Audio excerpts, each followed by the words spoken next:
Welcome back to Humans in the Loop. Today's episode features a conversation with Tara Fung, the founder and CEO of Co-Create, which is a digital platform for tattoo artists. Now, Tara began her journey as an entrepreneur with a different vision to what she was building today. In the height of the NFT hype, when people were paying $25 million for a picture of a weird monkey, Tara and her co-founder, Sep Kamvar, raised $25 million in seed funding from top investors like A16Z. Along that journey, they ran into headwinds. The industry went through a bust. They ran into some technological challenges, some demand challenges, and ultimately have had to sort of pivot as they've gone. And Tara and I first connected on LinkedIn, and she writes very openly and authentically about the journey of being a founder, about the ups and downs, the pivots, despite being able to raise huge sums of money. And also the fact that she is neither writing nor trying to follow a playbook. So I thought Tara would be a refreshing voice to get onto the podcast and hear her honest take of the ups and downs of the journey so far, as well as delving into some topics that Tara thinks deeply about, like the future of trust online. So I hope you enjoy. Without further ado, this is Tara Fung.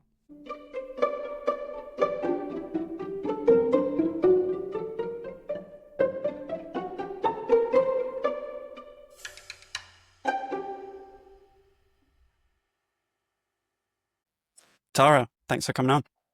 It's my pleasure, Seb. Tell us a little bit more about the origins of the company, because I know the company that you're building today is a little bit different to the one you originally set out to build. Yes, it definitely is. So I started Co-Create in 2022. Web3 and NFTs were still in their heyday. And I was really excited about the opportunity to enable some of these creative communities that were being born online to set the right incentive structures for growth.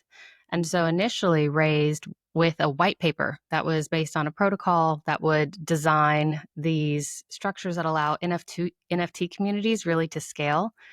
And very quickly, what we found is that the idea was immature, which happens when you're raising very early. And also the environment changed and the legal surroundings changed a lot. And so we had to pivot. We had to figure out, okay, what is it that we're doing that makes sense in another area? Where should we be focused? What should we be looking at? And that's really how Co-Create, as it is today, came to be, which now we are a global home for tattoo artists and their clients. And we're trying to make that entire experience of finding your artist, booking in with an artist, and also for the artist managing all of their clients and their bookings really streamlined and seamless. And it's crazy to me that we are where we are. I would have never set out intentionally to build a tattoo company, but I also couldn't be happier that we are where we are. It's been such a rewarding experience, and I've loved getting to meet these artists along the way and build something hopefully with and for them. Take me back to 2022. You said there, like, using money with the white paper. I guess we can all remember a moment in time where NFTs were sort of really blowing up, valuations were going crazy. So yeah, talk to me about the fundraising process with a white paper as that tech is booming. Yeah, I mean, it was definitely chaotic in the good sense of the word. Things moved really quickly. And so because I feel like timing is everything. Timing is everything as fundraising. Timing is everything as an entrepreneur. The business that you're building, it has to be at the right time. If it's the right idea in the wrong time, it's the wrong idea.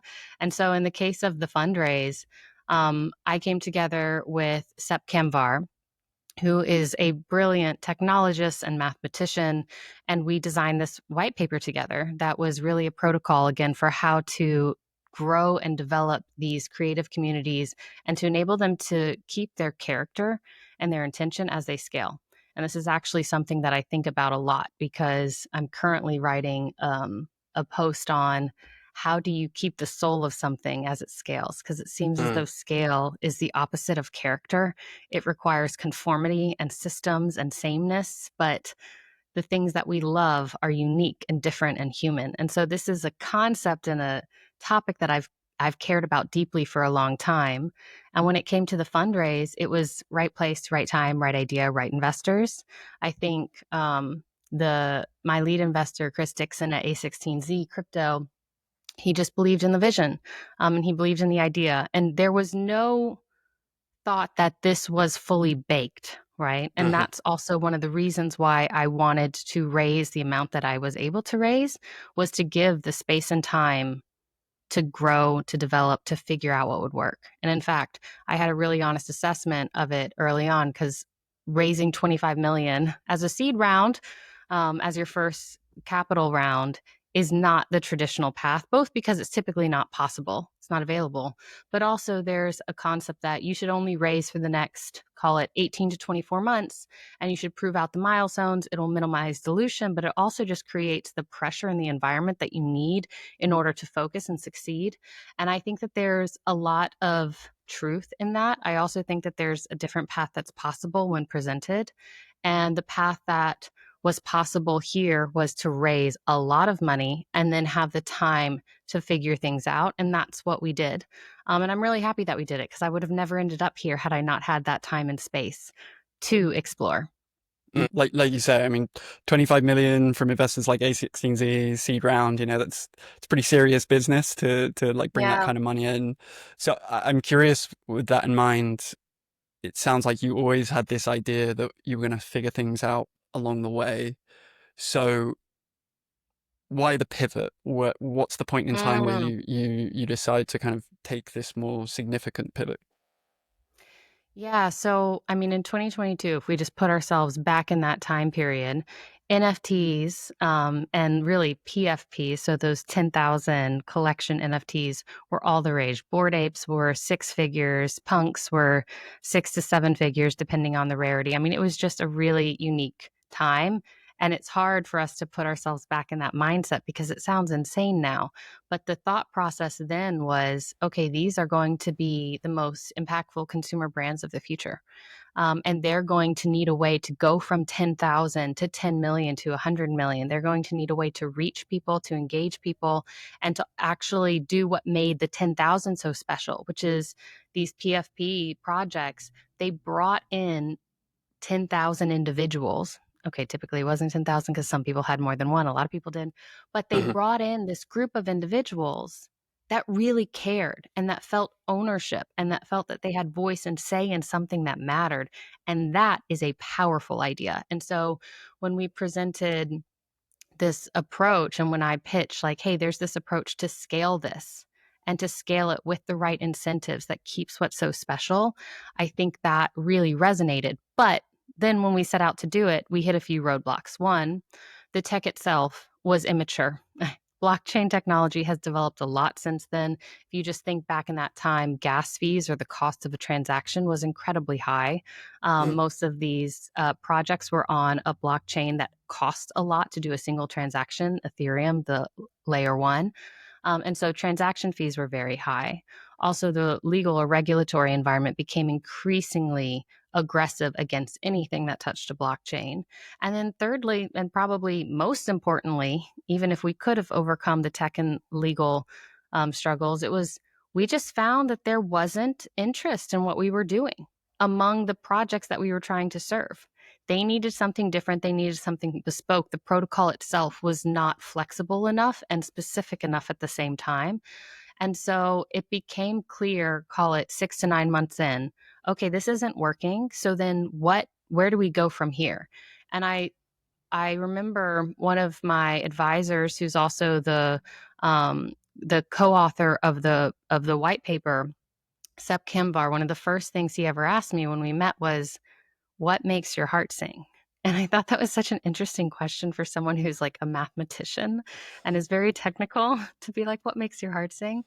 And for me, I've always wanted to do something that matters, not because it makes a shit ton of money, but because it actually improves people's lives and makes their experience better. And so I think the way that we came to the pivot was in line with that. So we actually created a little micro group in the company. It was what, 4 people. And it was myself, the COO and general counsel, a designer, and 1 engineer. And we said, we're going to come up with concepts that we will stage gate and test, and they'll only get further resources of our time and effort and also money to test it based on how they proceed and how they prove out. And so we looked at several different ideas. We looked at musician fan communities, right? Because this idea of fandom and incentivizing your fans and creating the right design to really encourage these fans to support artists was something that felt very aligned with where we started out. We also looked at nonprofit giving. And during that same time, I got a tattoo. And the tattoo artist was someone who ended up spending the session telling me about the world of tattoos and how tattoo artists have these incredible skills, but they struggle with so many aspects of being really a sole business owner, an entrepreneur, and they just want to be artists, but they're forced into all of these other things. And as a client getting the tattoo, the experience was horrendous. It happened over emails. I was supposed to bring cash. I was like, I haven't had cash in years. What do you mean? I don't even know where to get this much cash. And so it was just the entire experience was confusing, convoluted, and friction filled. And so I brought it to this micro group, this little SWAT team we had, and I was like, well, let's explore tattoos. I don't know anything about this world, but I'm really curious. And so that curiosity set off a ton of research, a ton of conversations, because one of the things that I feel very strongly about is you have to understand and have empathy and experience with any area in order to build for it. Otherwise, it's just arrogance. Arrogance combined with ignorance is like a death knell. And so spent a lot of time exploring the space.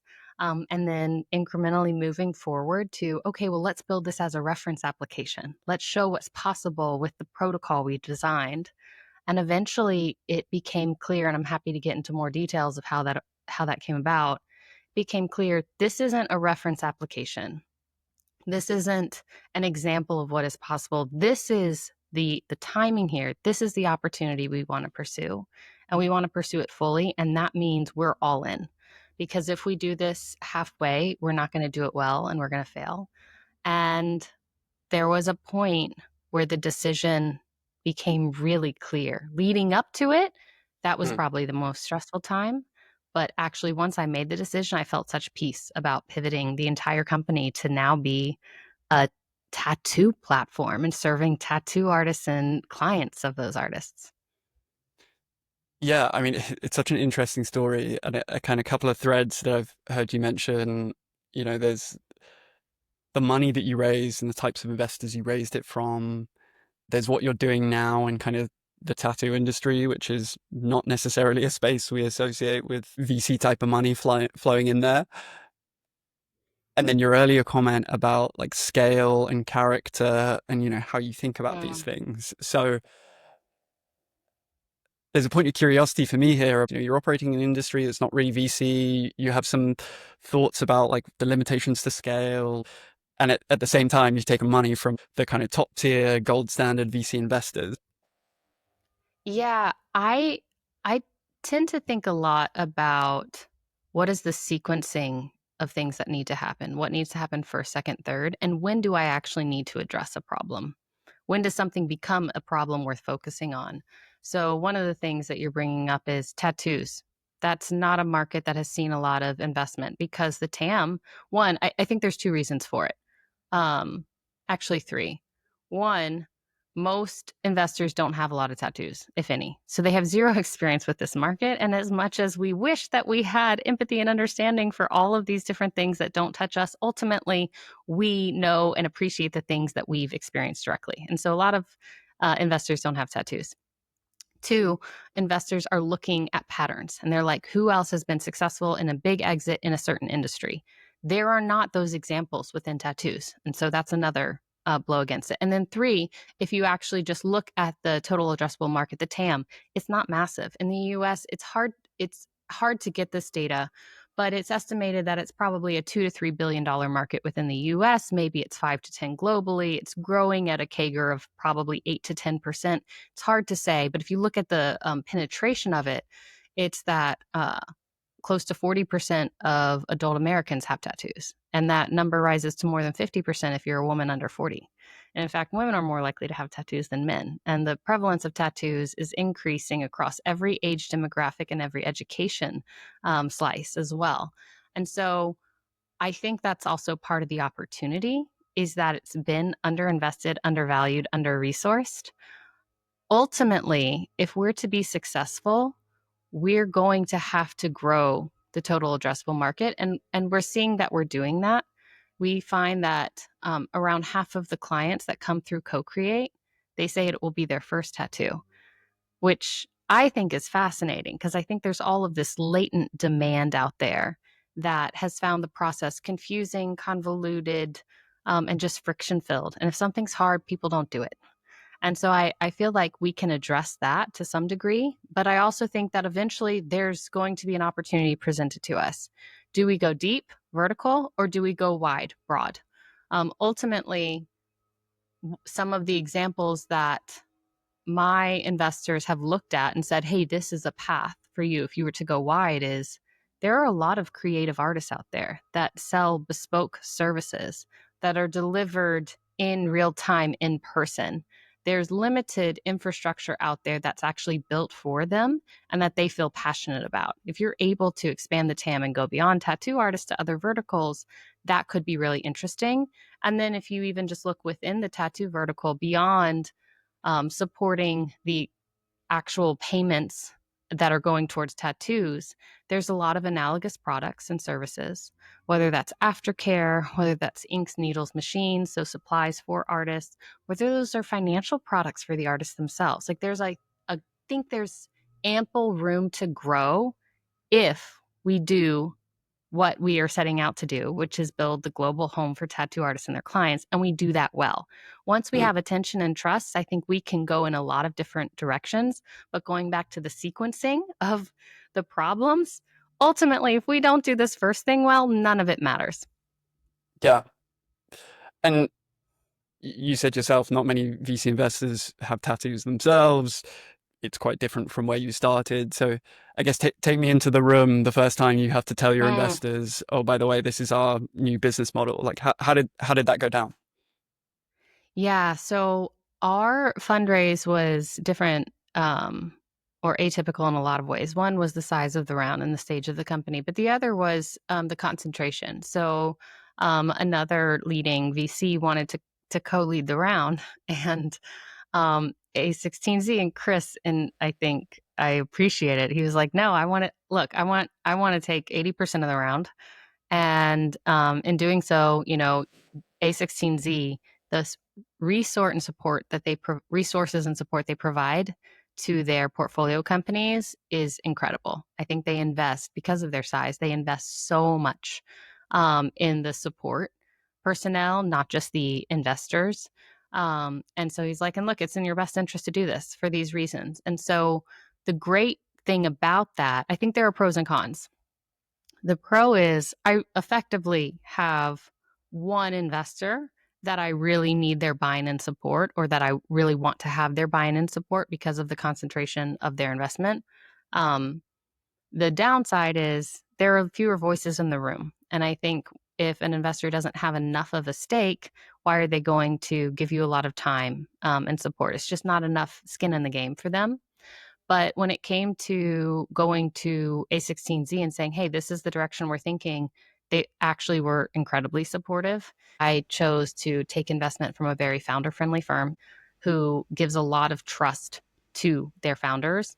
And they don't pull punches either. I mean, I've had really candid conversations with Chris. When he's disagreed with me, he's made that abundantly clear. And actually, I really appreciate that, because there isn't time to mess around, right? Ultimately, when you're raising money and you've got burn every month, you are on a timeline, you are on a countdown, and you need to make sure that before the clock strikes midnight, you end up somewhere that matters and that's meaningful, and that is able to hopefully provide a return on their investment, but even beyond that, is able to do something that lasts. And so I think the conversation itself was had over months. It wasn't a one-time thing. And ultimately, it was very tied to our vision of what we were trying to create in the beginning, at the core. And so it was very easy. Mm. Yeah, it's great to hear when people have such positive experience with their investors. The thing that comes up for me there is you mentioned the countdown, the money's there, we got to make the most of it. Yeah. And what I'm struck with, and I hear this a little bit from clients working particularly in kind of Web3 and more frontier tech spaces, is this challenge between, long-term thinking for quite visionary technology that's still evolving, that we're still finding the right use cases for, and very short-term thinking of, the clock's counting down, the money's going to run out, we got to get our act together. So I'm curious how you balance that kind of long-term vision versus maybe short-term pragmatism. I felt a lot more of the pressure to figure things out really fast and to succeed and not to fail early on, right after starting Co-Create. And it's not that I'm quote unquote okay with failure now. I'm the person who always got straight A's because I like the pat on the back, right? But it's that I have accepted the game that I'm playing and I'm very sober about it. And I am also very transparent about this with my team, because I think ultimately the biggest pressure that I felt was I didn't want to let down our team, and I didn't want to let down our clients and our artists. But when you accept VC funding, you're playing a blockbuster game. It's go big or go home. 90+% of startups fail. Those are the odds that we're up against. And that means that the opportunity to win is that much more exciting and also crazy, right? Like to be in the top 1%, the top 10%, it's really hard because in order to get funding, you're already in a top percentile. So this is a percentile of a percentile. And there was something, A16Z, they have a founders summit every year and they bring in incredible speakers. And 2 years ago, they brought in Tom Brady, which I'm a Carolina Panthers girl, so don't really love Tom Brady. That being said, he was what he shared on stage honestly has stayed with me this entire time, because he talked about his mindset as an athlete and a competitor. And one of the questions presented to him was, you are down 6 points, 2 minutes left in the game. You've got one drive to go. How are you approaching that mentally? And he's like, I'm not approaching it with the fear of failure. I'm thinking about, oh my God, what are they going to say tomorrow in the newspapers when they're like, they did it again, they came back. And he's like, I'm excited about the opportunity to excel and exceed. And I don't know how true that is, right? I think that fear of failure probably creeps in, but his record is pretty unmatched. And that really stuck with me. And so I try to focus on that. I try to focus on, I know what game we're playing. I tell our team I know what game we're playing. I'm very sober about the most likely outcome is we're going to fail, but holy shit, if we succeed, we could do something really meaningful. So let's focus on that and let's point our North Star there and go for it. I think it's, if it doesn't work out, it's still going to really suck.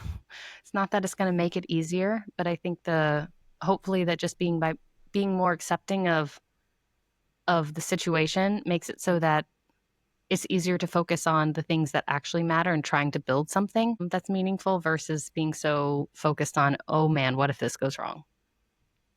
Yeah, yeah. I mean, you touch on a really interesting point there about motivation, because ultimately for every founder, the odds are massively stacked against you right from the get-go. Yeah. So why do it? What motivates you?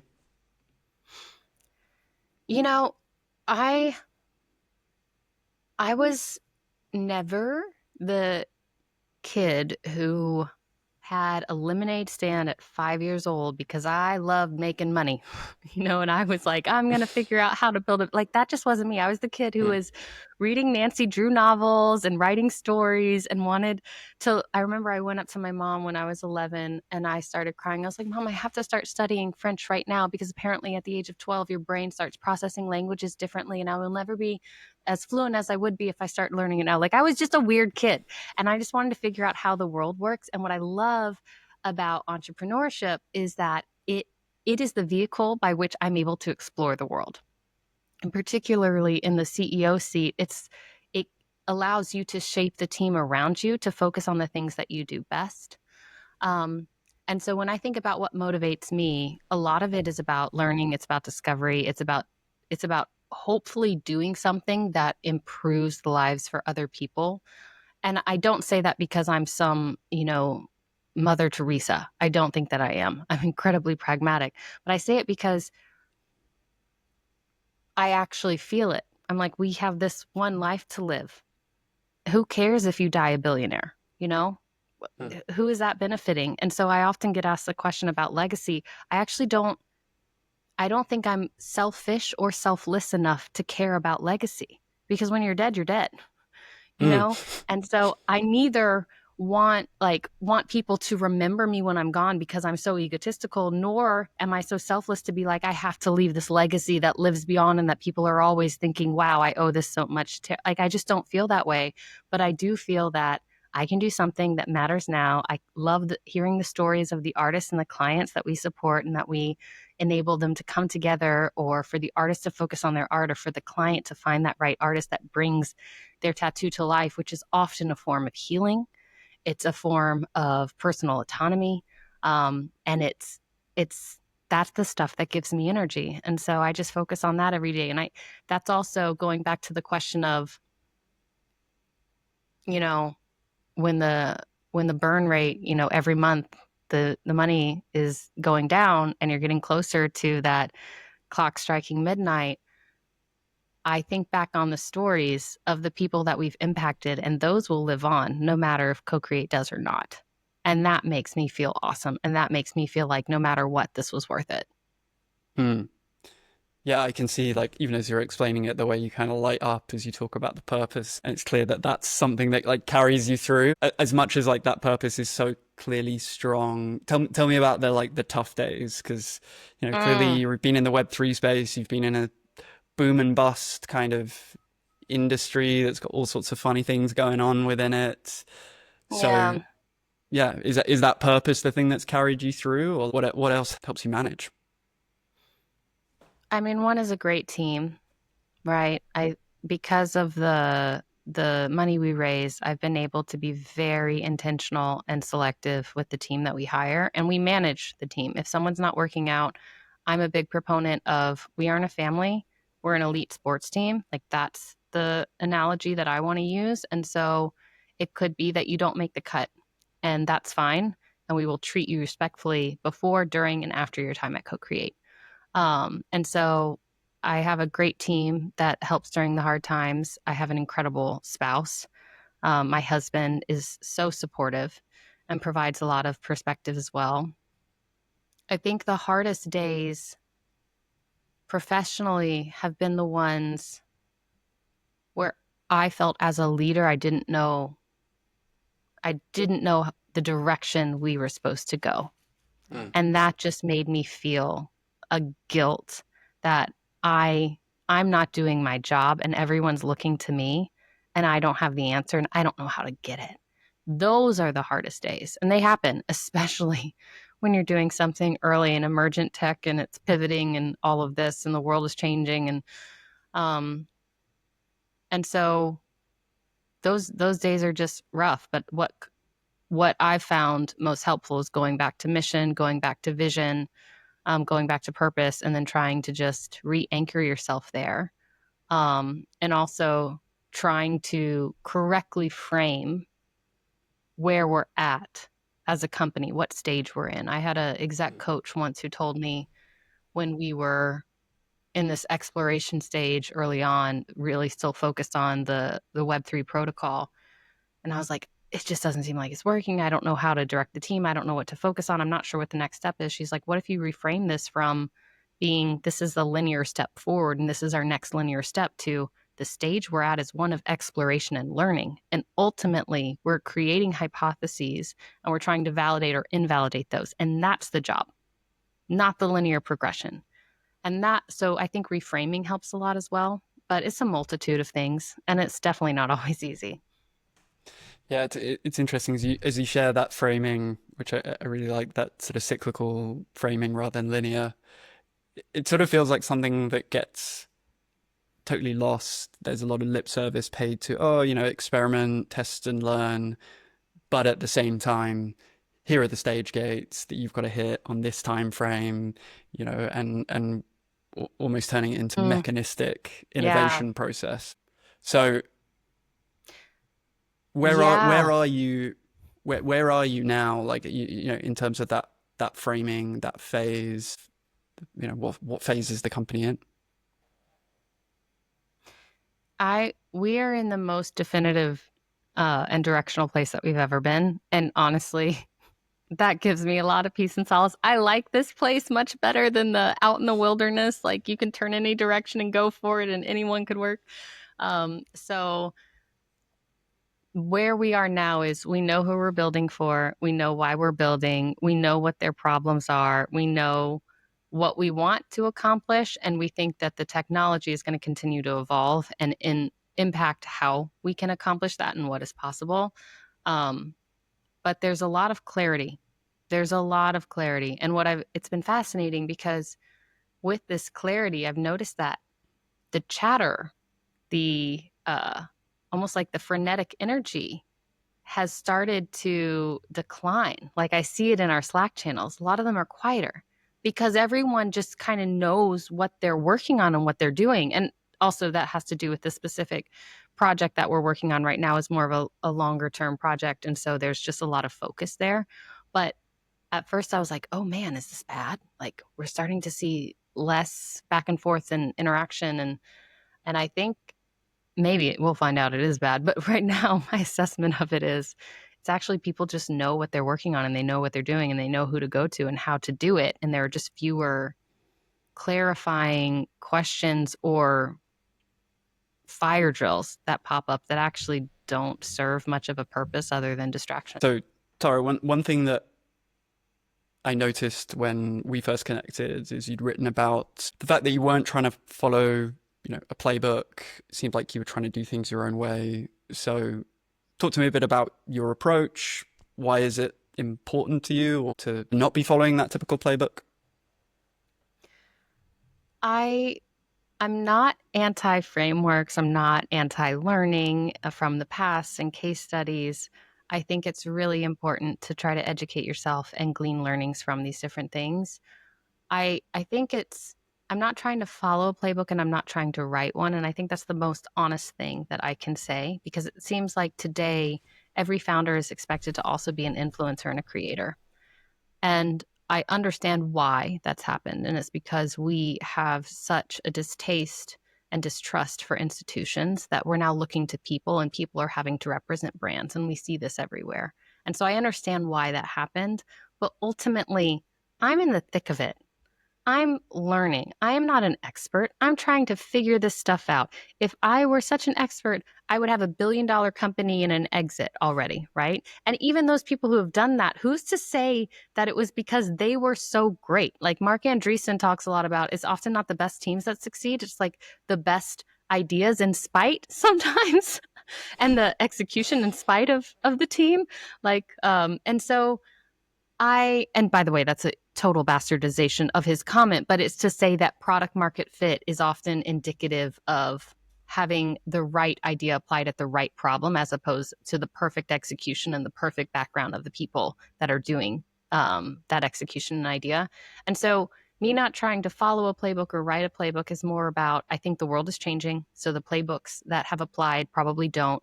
And I want to be honest about where I'm at in this process, which is I'm still trying to find the forest for the trees, or however that saying goes. And I want to write from a place of observation, of exploration, of learning, as opposed to from subject matter expertise. Yeah, it's a pretty refreshing approach because, as you say, there's a lot out there about, follow the playbook, write the playbook. There's something in there about trust.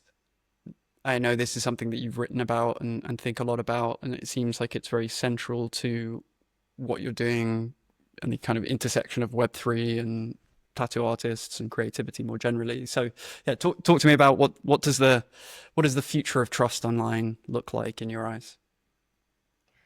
Yeah, this is something that I think about a lot. And, similar to everyone else, I experience the world through my own eyes and my own lived experiences. And so I'm definitely biased in that. But I just look at how I get information nowadays, where my attention goes, and how I validate the credibility of information. And I think it's so fascinating because it's shifted so much and it's continuing to shift. And ultimately, if something can't be discovered, if you can't create awareness, then it doesn't matter how good your product is. And even if you have awareness, but people don't trust you, it doesn't matter as well. And so those both attention and trust are something that I think about a lot. And what I've observed is that going back to everyone wants to be an influencer and a creator now, because ultimately that's who we look to for trust. And I think it's because we do distrust institutions, we do distrust brands, we do distrust governments. Any organization that is faceless feels as though it's unaccountable. And I think it also feels as though ultimately the incentive structure of that organization is probably not aligned with their clients or their stakeholders. And individuals, they feel more accountable because they have to get in front of the camera every day and talk to you and speak to you and defend their positions. And I think that there's something that can be very toxic about that, especially for the creators. But I understand why it exists, which is like people want to be able to see the other human and to know that there's someone real who's representing what they care about and who they can see themselves in and understand, okay, if they care about this, then I should care about this too. And so that human connection, whether it's online through a creator or whether it's through word of mouth and individual communities, I think that's where a lot of trust comes from. And attention is fascinating because attention is being driven by algorithms um, that are often controlled by tech companies, always controlled by tech companies. And now it's shifting from more of these platforms like social media to these LLMs like ChatGPT. Mm. And that shift, I think, is fascinating, like how discovery is going to change based on how LLM is surfacing data and recommendations. I mean, I do this myself. I needed to buy my mom a new laptop. The laptop my mom needs is very different than the laptop I need. I was like, Mom, what are you going to use the laptop for? She was like, email. She's from the South, hence the accent. And I was like, great. She's like, and I might use Grammarly, but not for their AI stuff because I want to write my own stuff. And I was like, okay, got it, Mom. And so I was like, basically, you need no RAM. You need you don't need a lot of processing power, a lot of memory, you need an internet connection. That's what you need. And so I go on ChatGPT and I'm like, I describe the situation. Like, this is my mom. This is her age. This is how she plans to use it. This is her price point. Tell me the top 2 to 3 and link it to a trusted platform where I can purchase it. I don't want some random site. I want something that's well known. And it gave me the links, and I never used any, that was the entirety of my discovery, the entirety of my research, and it filtered it down to 3 listings. And I'm like, holy smokes, how is that decision being made? And it is going to fundamentally reshape our economies. And I just think that's fascinating to be building something in this time and trying to figure it out as well. And it's also a little bit, I guess, anxiety inducing to Mm. understand that this power is going to be so centralized into something that we do not understand very well. Yeah. Yeah, I mean, my own biggest use case of AI is primarily like the deep research mode. And even for these podcasts, when I have a guest lined up, I do a certain amount of my own research and reading. But yeah, I said, hey, tell me about Tara, CEO of this company. Like, Oh, give wow. give give me the background, right? And it's like it spits out a whole dossier on you and interviews you've done in the past and Oh maybe my prior goodness. podcast experiences. And so, yeah, it's like a sort of personal assistant who's gone away, and then, I take those things and I go deeper in certain areas and I go back to the source material. But yeah, it's an interesting one. Even us having this conversation today, right? It's like in an old world, we would be creating this. Hopefully, some people discover it. They watch the thing, listen to the thing, and now it's almost like as someone who's creating content, are we just creating inputs to the LLMs themselves? Are we just Yeah. feeding the machine more data? Or are people going to continue to watch and consume this kind of stuff from its original source in the future? Yeah, I mean, it's both a fascinating time and it also brings up a lot of, I think, warranted questions and concerns, because going back to my own sequencing of problems and decisions, what I need to focus on first, second, third, and that's the way to go forward. I think a lot of tech has done that to the detriment, oftentimes, of the societal impacts of said things. So, for instance, if we think about ChatGPT, I wonder what the investment is into, okay, what are the societal ramifications of the centralization of this information and how everyone's going to go to this place to find and research and make decisions? How are we approaching that and how are we thinking about the impacts on the future? That I understand why a business mind would say, well, that's a decision for the future. Right now, we need to optimize making this LLM a little bit faster, a little bit better, a little bit more intuitive. Um, and yet, eventually, you end up being the dog that caught the car. And you're like, well, I caught the car. Now, where do we go from here? I was I was in Bermuda recently, light flex, and I was on a beach and I looked around, and every single person who is facing the ocean, one of the most beautiful beaches in the world, was on their phone. I was thinking, I wonder if this is what Steve Jobs intended when he created the iPhone, is that people are going to travel all over the world and be in every sort of social environment. And instead of being there, they're going to be here. And they're going to be on their phone in the most unoptimal environment because in the sunshine, it is not easy to see your phone. It would be much better if you were in a basement, So if you're going to be on the phone, don't be on a beach in Bermuda. Go to the base. And I think about that often, and that's why I've been trying to create more space for myself to think about where we're going as a company and why we exist and what we are setting out to do, and also trying to embed more of the structural commitments so that it's not just we're responding to the incentives as they come, because I think they end up taking you to a place that most people don't want to go and don't want to end up. But it's hard. It's definitely not easy to do. So we've been talking about trust, ethics and technology and kind of the challenges around that, and also the impact on humanity and society. So as things stand today, and like to the best of your knowledge, if you think about the future of co-create, like if it fulfills its kind of maximum potential, how is society, humanity, the world, better, different as a result? I like to say that we support both artists and clients, but whenever one's interests are at odds with the other, we choose the artists. We exist for the artists. And ultimately, the future that I hope to enable and to bring to life is that we enable these tattoo artists to truly be artists, to focus on their art, to be able to give that their time and attention versus all of the other requirements and things that are associated with being a business owner, with being their own promoter, with probably managing a shop at some point, because a lot of ambitious tattoo artists their career progression as they go from being an independent artist to owning a shop and then having to manage other artists and manage an entire business. And every single decision that furthers their career takes them further away from the art. And I'm excited to break that connection and to allow artists to get back to their art.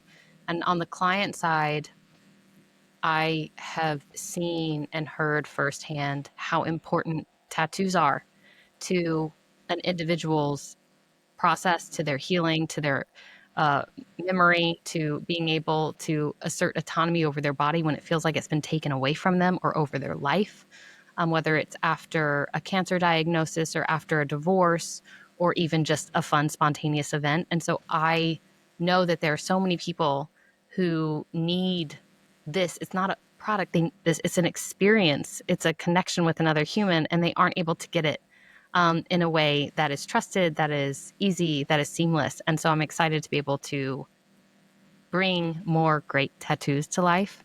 If we look beyond tattooing, because that is one of the possible futures, ultimately, I think that trusted, seamless experiences matter across a lot of different verticals. And our company name is actually Gesso Labs. Our DBA is Co-Create. But Gesso, if you're not familiar with it, it's the paint that you put on as the first layer before you add color. It's like this chalk paint on a canvas. And that was a very intentional decision to have that be our company name, because ultimately I want to be the thing that you don't really see, but that enables this beautiful artistry and color and texture and character to emerge. And so that's a very highfalutin description, but it's what my hope is and what I get excited about, and why I'm investing so much of my time and my life into this. Yeah, a beautiful description. As somebody who's tattooed myself, then I'm certainly excited for the tattoo part of it. But also, yeah, just so, and the future vision of where that could go. So Tara, really grateful to have you on the show today. Thanks so much for being a part of it. Thanks so much for having me, Seb.